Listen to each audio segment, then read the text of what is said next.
Of a Linear Circle, Part 1, Chapter 8, Eidyn Buhr. Nazar awakens with a pain in his neck and to the sight of a house elf staring at him. Oh, gods, what, he slurs, trying to shake himself back to wakefulness. Then he realizes he's leaning against another person and hurriedly sits up. Did I fall asleep? Nazar asks Severus, who is rubbing his face with both hands. Yes, Severus lets out a sigh, and so did I. It being 7 o'clock, the house elf says. I can be bringing breakfast for 2 again.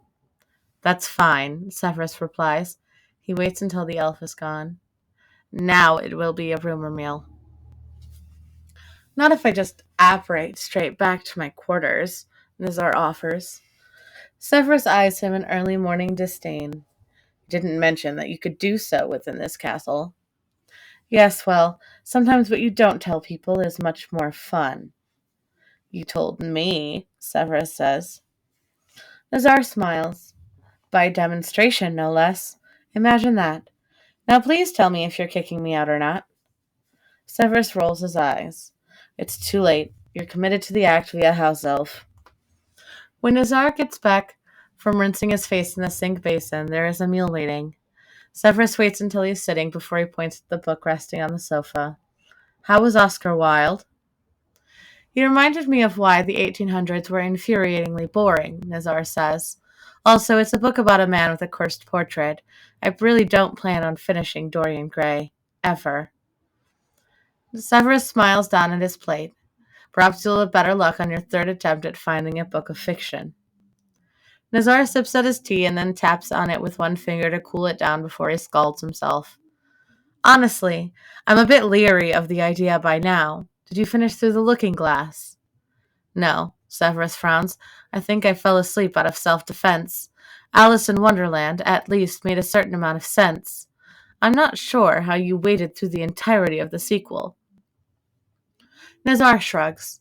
It was something new, which I probably never needed to experience, though if it weren't for the stupid cursed portrait, I'd probably read Dorian Gray. For the time it was published in, and where, there was an awful lot of, what's the modern phrasing? There were a lot of descriptions of pretty men, he says, which is when Severus nearly chokes on his tea. I keep forgetting you were raised in what was technically a non-magical environment. Nazar watches as Severus dries his face. I didn't think you minded. I don't. It was just that this is not a conversation I am used to having at the breakfast table. Nazar raises an eyebrow. You most often eat breakfast in front of students while seated at a table full of teachers. Do I even want to know what you lot talk about? Severus puts down the napkin. I'm seated next to Minerva. It's either Quidditch, gambling, mutual complaints about Albus's nonsense, horrid gossip, or arguments as to which student deserved what detention. Oh, so just like Gotrek and Salazar first thing in the morning then. You both definitely embody the traits of those particular founders. Nazar grins when Severus gives him an incredulous stare. I'm serious. That was morning for those two, especially if there had been drinking the night before. I didn't realize you and Minerva McGonagall were such good friends. Severus seems baffled by that. We're not. Nazar tilts his head.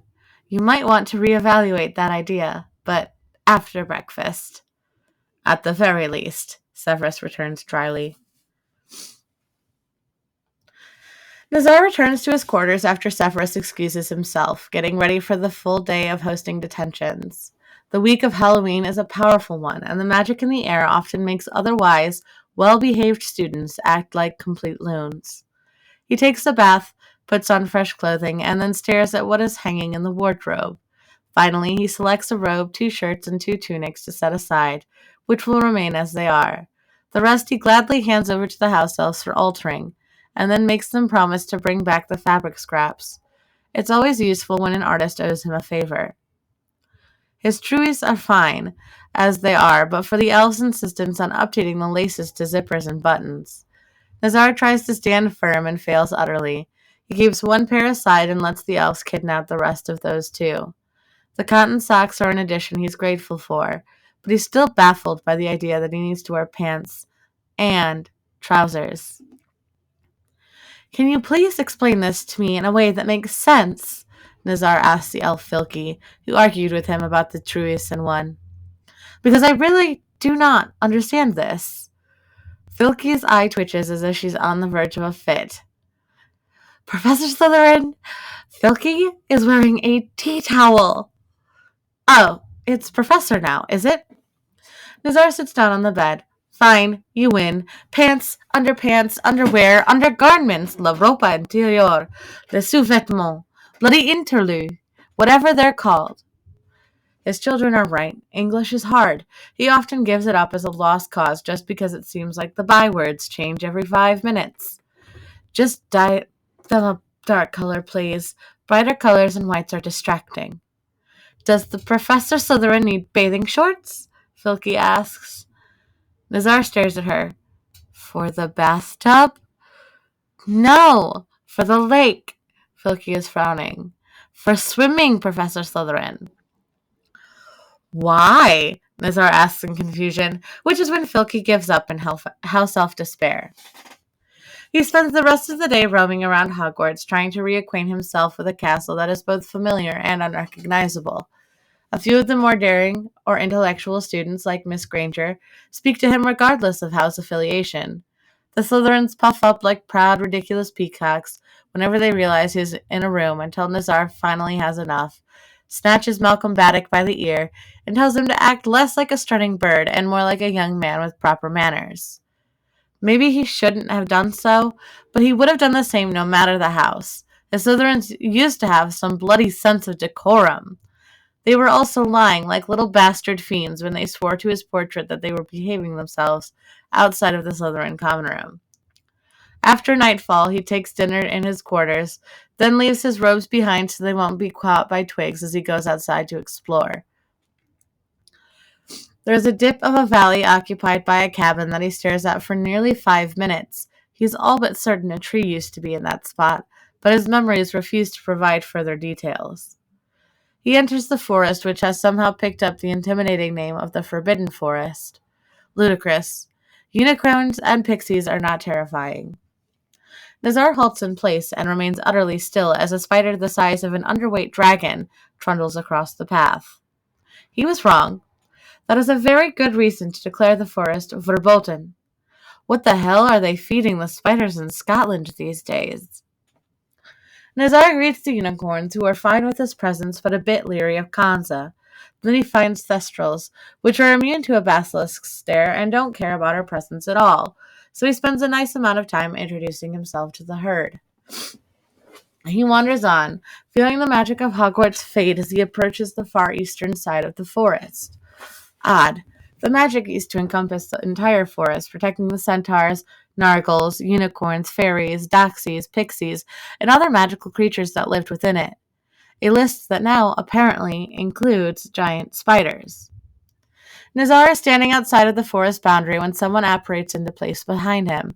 Not a house elf, who would announce themselves at once, and not someone from Hogwarts who would do the same, or at least would be wondering why their portrait was wandering about in a place where it could get wet.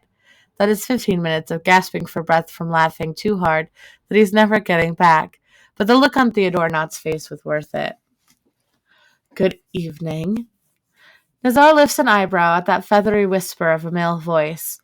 He turns in place with his hands resting over his sleeves, hiding the grip he has on his wand. Good evening. Can I help you? He asks of the new arrival, who has the skin of an unhealthy corpse. His eyes are red, reptilian-slitted. His nose is much like a snake's, but more pronounced and vulnerable to being damaged. He is hairless, but otherwise human in appearance, and resembles a man who had a bad incident while attempting to learn to become a metamorph magus. It is more I who wonder if I can be assistance to you. Nazar glances up and down at the man's heavy black robes. He is holding his wand blatantly in his hand, but not pointing it. His feet are bare. You look like you just crawled out of your own tomb. I'm not so certain you're capable of assisting anyone. The man laughs in a way that makes the hackles rise on the back of Nazar's neck. He hates that sound, and is taking all of his willpower to not simply make the poor fool dead at once. You might be surprised. I am more than my appearance would suggest. Okay, fine. Impress me, Nazar invites. I tracked you here using a tool of my own design. The moment I heard rumor of a true Slytherin at return to Hogwarts, I simply had to see for myself. Tom Marvolo Riddle. Nazar studies the man's face again. I have to say, I don't see the family resemblance, or any resemblance. This corpse man doesn't look like the arrogant twit who graduated from Hogwarts in 1944. The barb strikes hard, which is amusing. That is not my name, Voldemort hisses in outrage. It was your name in 1938. Why is it no longer acceptable when it served you through 7 years of Hogwarts schooling quite nicely? Nazar counters. Voldemort's eyes narrow in suspicion. How do you know such things? I said hello to you in September of 1938. You told me to... Oh, yes. Fuck off. Nazar shakes his head. Such inappropriate language for an 11-year-old. Voldemort looks disappointed. You are merely a portrait, then. Not a true Slytherin at all. Nazar smiles. All right, believe that if you like. He has his wand out, the killing curse cast before the idiot can react. The green blast strikes true. Voldemort staggers back, his hand pressed to his chest, before he glares at Nazar in red-eyed rage. Dumbledore had not been lying about Voldemort's immunity, but Nazar wanted to see it for himself. He's just not certain yet how Voldemort survives it. He'd like to find out. The sooner the man is dead, the happier he is going to be. All right. That does actually impress me, Nazar grins. Tell me, if I slice you down into pieces, do all of those pieces hold back together in the proper order, or do you simply become tiny and annoying bits of living flesh? In answer, Voldemort disapparates. Nazar's jaw falls open. Now how is that any fun? Seriously, that is a petty response. How were people even afraid of your pathetic, useless waste of a half-rotten carcass? Nazar strides back to Hogwarts, probably on the verge of an impolite snit. He meets Albus Dumbledore on the front steps of the school, who has his head cocked to one side. Nazar realizes he's been filling the air with foul language. At least it was all in Old English, which is slowly filtering back in even if the other languages don't seem inclined to join in. Thank you, spill-addled Blaine. Is there a problem? Dumbledore asked in a tone that suggests he was fully aware of what Nazar was saying. Nazar points back towards the forest. That man hasn't learned any damned manners in 51 years. Dumbledore's innocent expression vanishes. Voldemort was here? On the eastern border of the forest.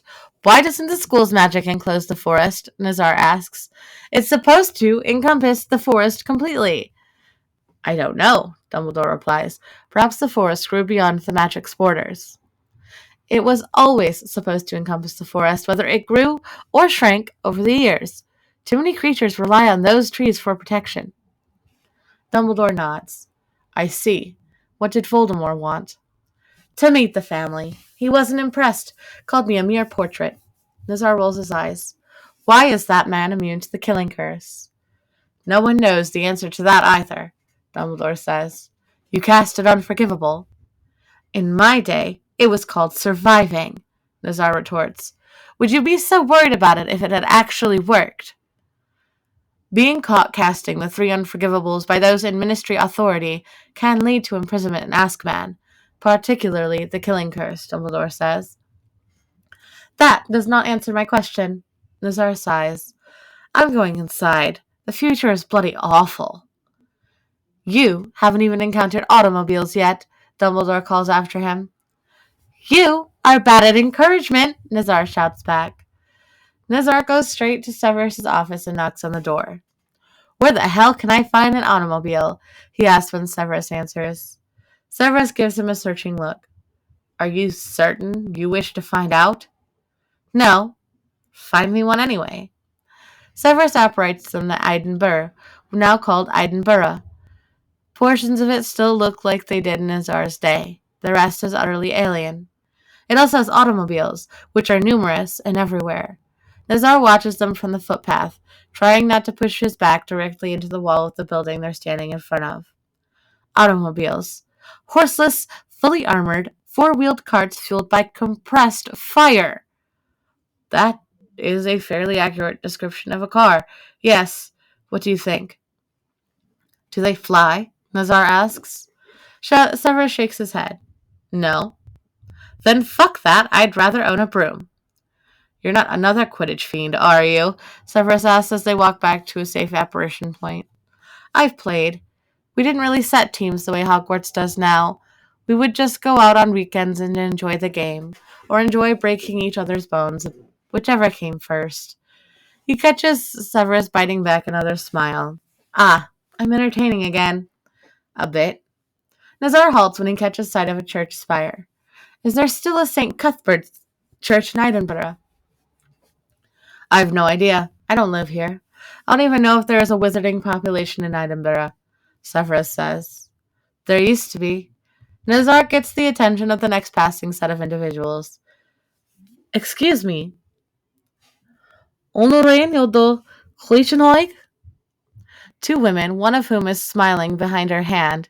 He's still in his robes and he probably looks like an archaic tourist. Nazar closes his eyes and forces his brain to be useful, if only out of spite. Cait bheil Naomh Cuthbert eaglais? He asks the middle-aged Scot who'd spoken. The first one looks disappointed. 'Tis on the Lothian road, western foot of Castle Rock. Tapadh leat, Nazar says cheerfully, even if his smile feels like pure venom. You speak Scots Gaelic.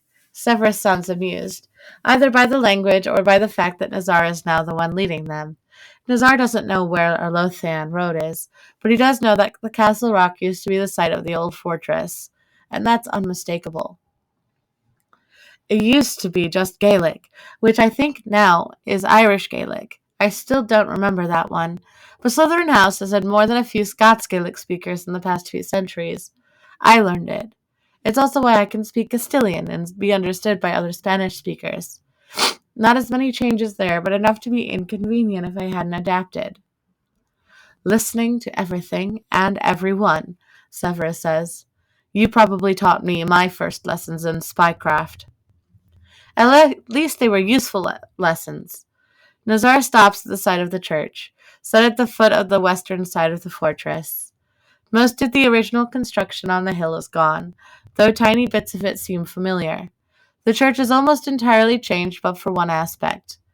There, that one tower on the side closest to us. Most of that is still the original stone from 993, but the newer work looks to have been built to match. In my day, the original tower was white stone, so bright it would reflect sunlight for miles. It wasn't solid white to me, though. There were shades of blues and purple, reds, greens, yellows, colors I could describe but no one else except Salazar could see.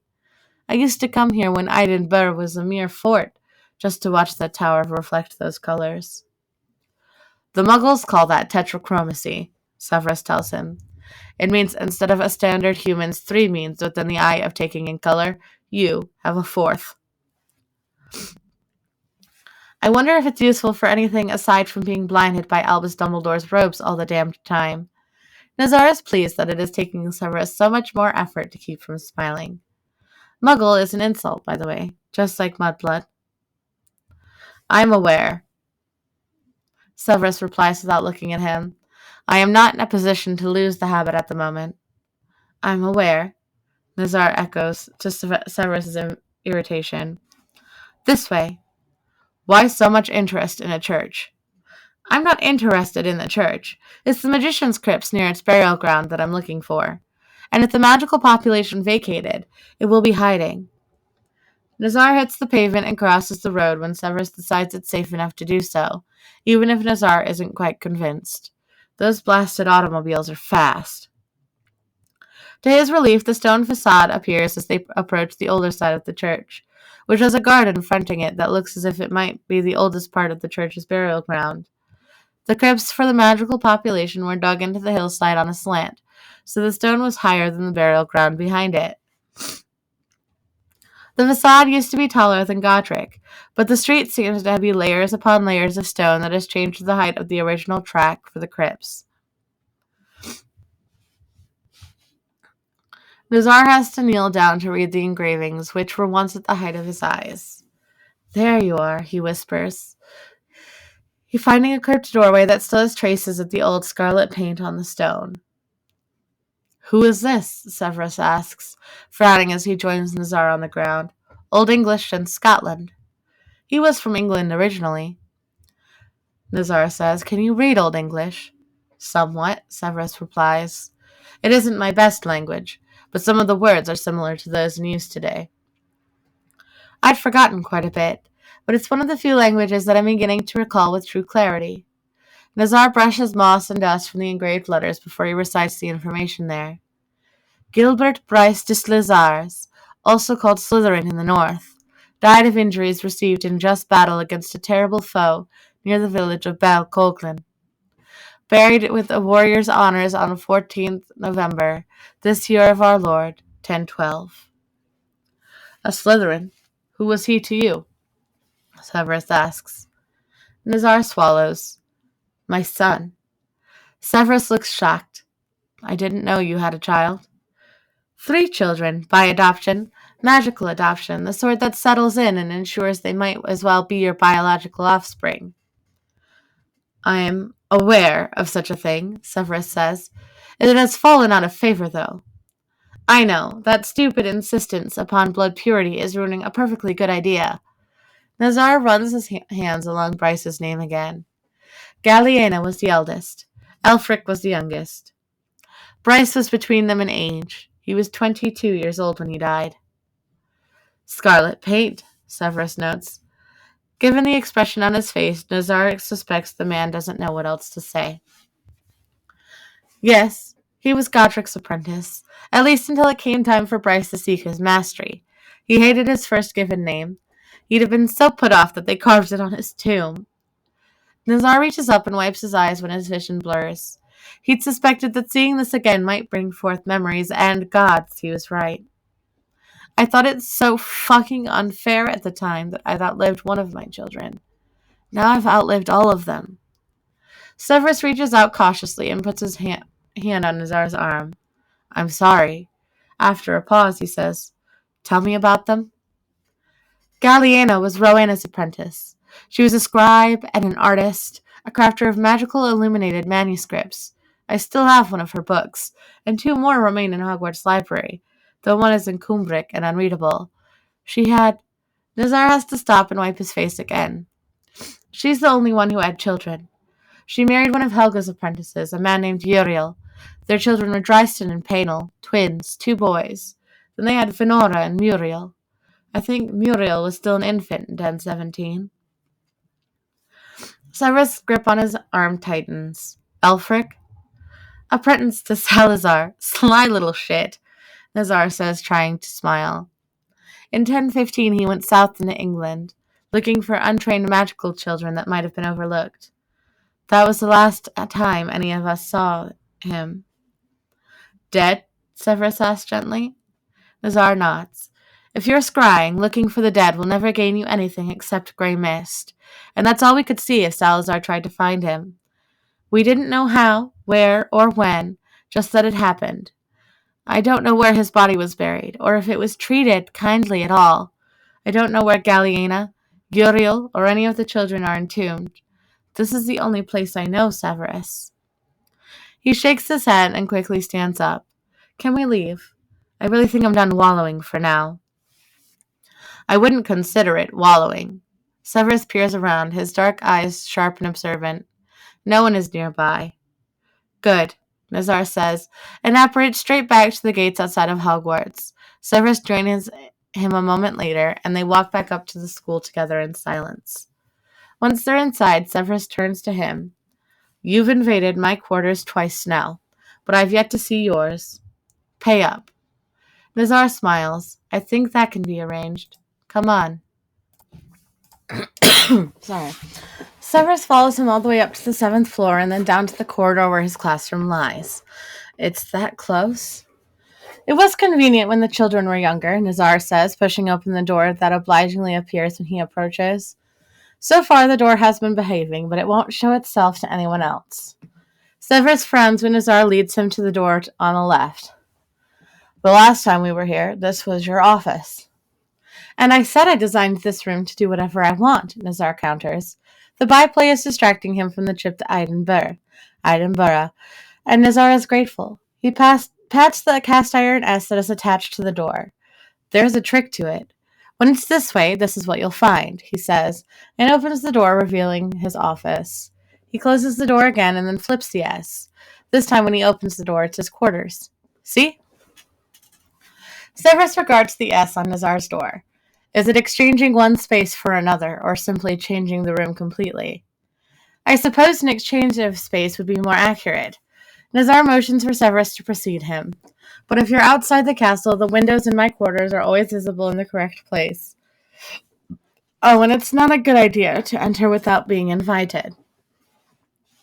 I will keep that in mind.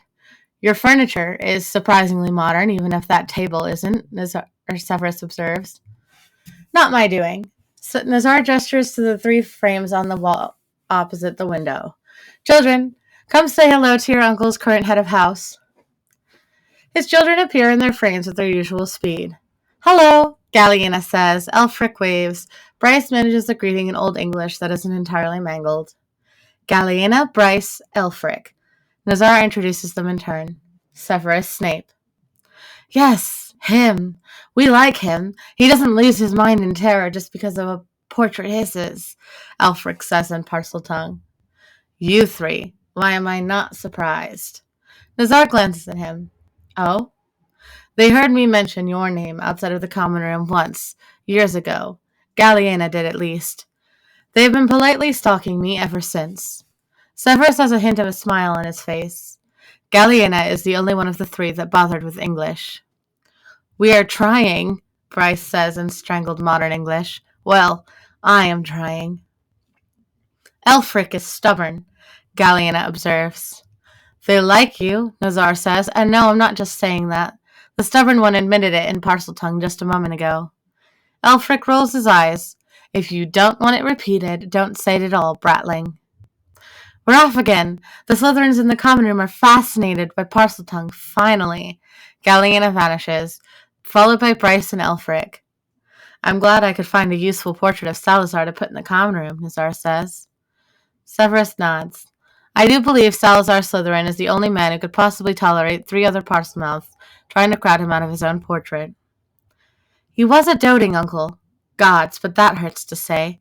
Nazar hopes that Salazar only walked away from Hogwarts in that ancient year of 1039, but remained close to their families. And a good father.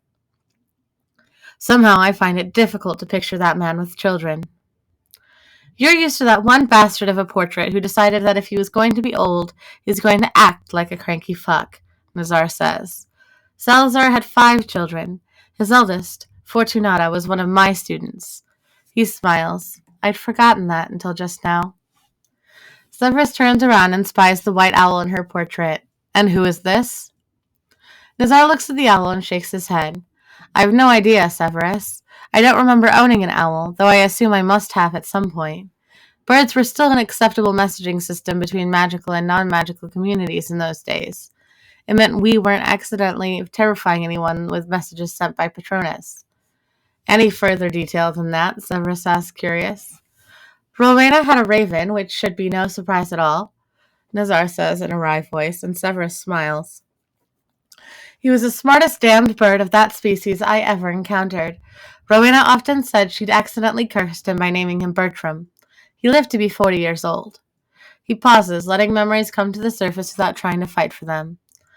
Godric had a gyre falcon named Hardwin, who was spoiled rotten. If you brought him food, he would roll over onto his back and beg for someone to scratch his belly. I see he mistook himself for a cat, Severus says. He might have. At least his behavior meant that he could go without jesses, even around the infants. Hardwin wouldn't have harmed any of our people for the world. Nazar thinks on it. Salazar owned no bird. He was too impatient.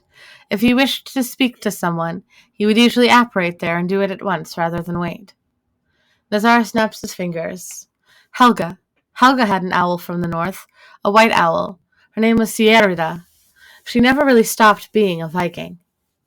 Viking. Severus murmurs.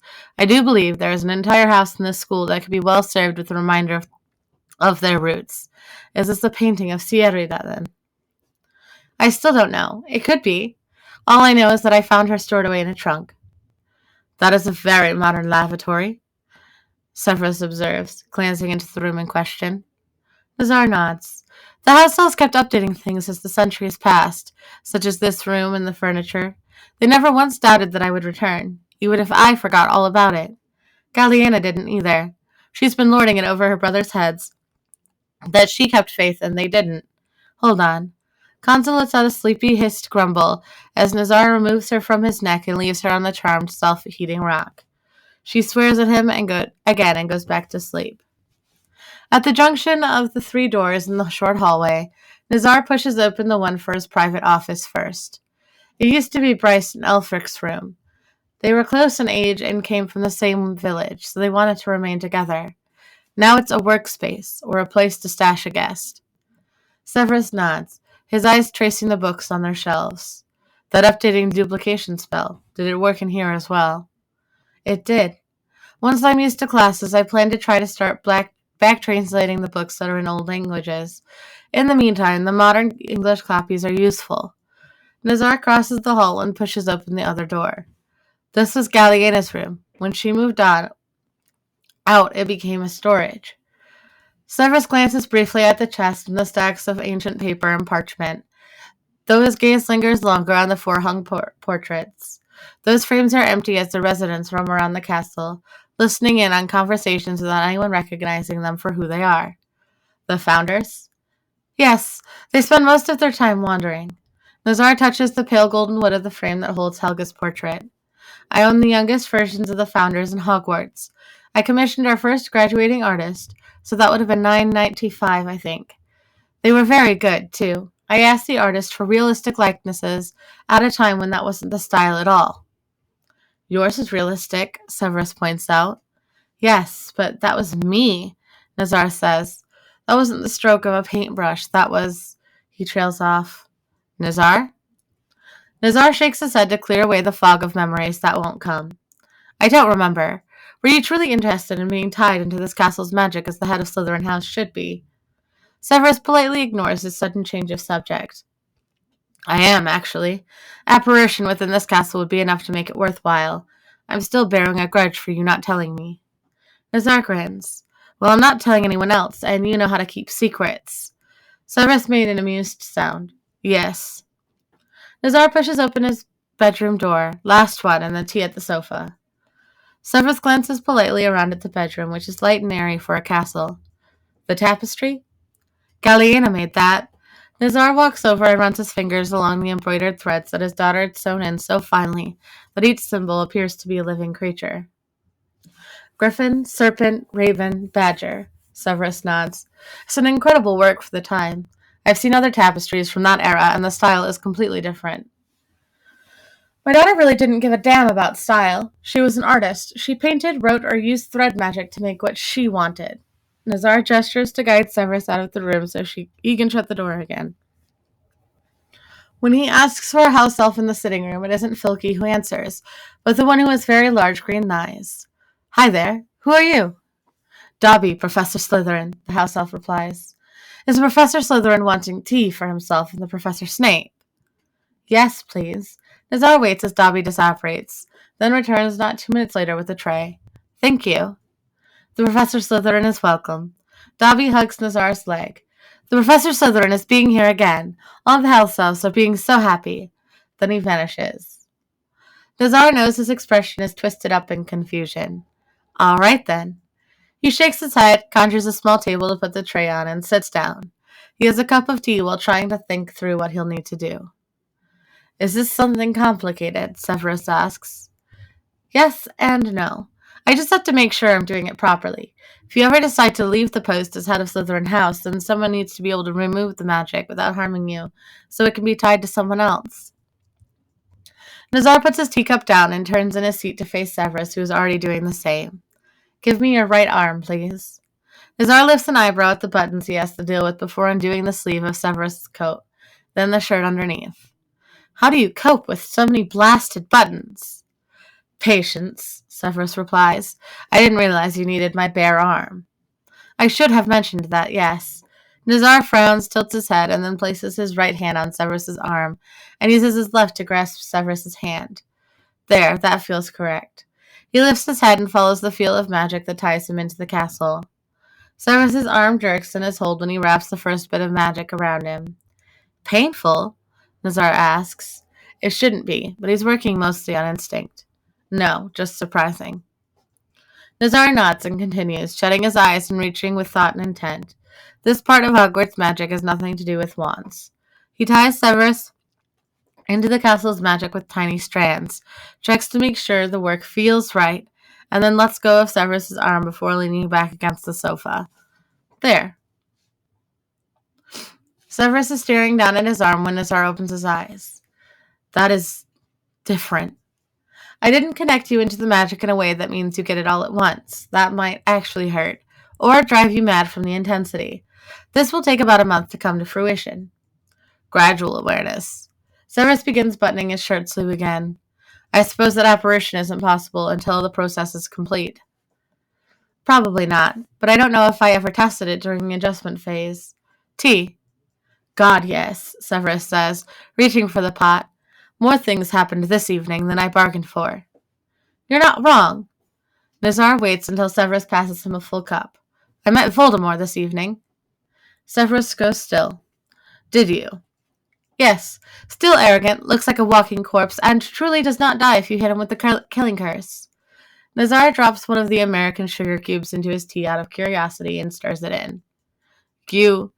Severus starts laughing in near silence. You struck Voldemort with the killing curse on your very first meeting. He was rude, Nazar says in explanation, starting to smile. The cowardly bastard ran from me when I asked him a simple question. Voldemort ran. Severus gives him a curious look. What did you say? I asked if I sliced him into itty-bitty gobs of flesh, would those bits of flesh reform into his corpse-like self, or would there just be lots of tiny undead parts lying around? He underestimated you, so you scared the hell out of him. Severus raises his teacup. I approve. I thought you might. Nazar decides that maybe he can learn to like sugar cubes in his tea. It's an interesting change of flavor. You'll be more cautious next time. I could take you with me the next time he summons me, Severus offers. The residence he hides in within Little Hangleton is under a Fidelius charm and unplottable. No, Nazar says at once, sitting up as he gets a flash of terrible ache, pain in the soul, and shouting. That would go badly. We're not doing that. How do you know? I just do. Flashes of insight, Severus. Nazar swallows, trying to shake off what he'd felt and heard. Besides, I don't yet know what's keeping him alive. Until I can figure that out, it's not worth the risk.